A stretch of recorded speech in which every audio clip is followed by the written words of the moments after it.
Когда началась Великая Отечественная война, сколько сынов и дочерей Абхазии ушли на фронт? В какой битве произошло крупное поражение немецко-фашистских войск? Ответить на эти и другие вопросы из истории Второй мировой войны – главная задача участников брейн-ринга.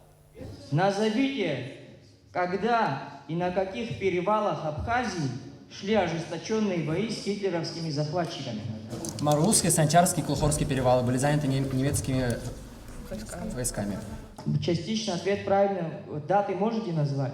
С августа 1942 года по январь-февраль 1943 года. Совершенно верно.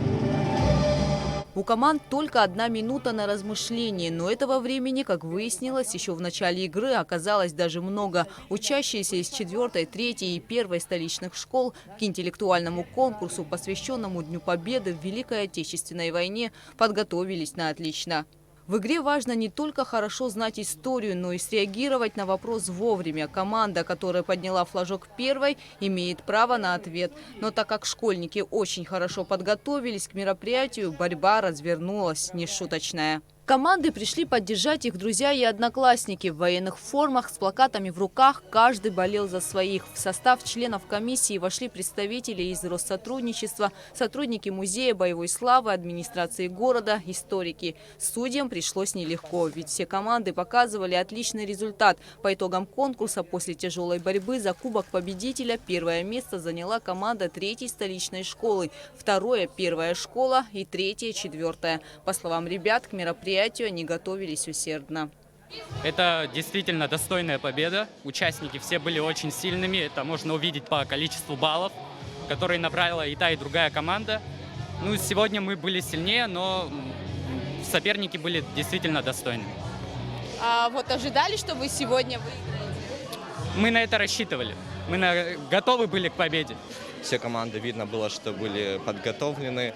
Вопросы были довольно-таки, то есть сложны для размышления, но мы, опять же, провели некоторую подготовку и успешно на них ответили.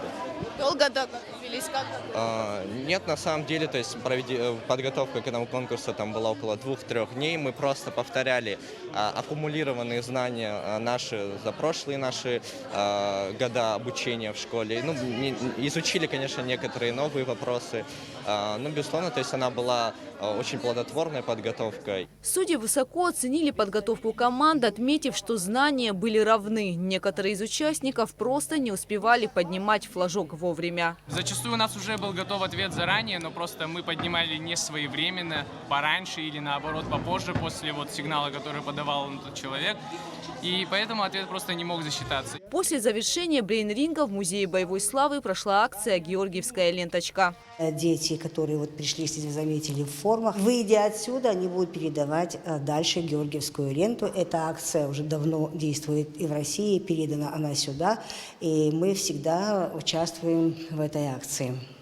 Всем участникам конкурса были вручены кубки, медали и памятные подарки. Гугут Савардани, Инала Гухава, Абхазское телевидение.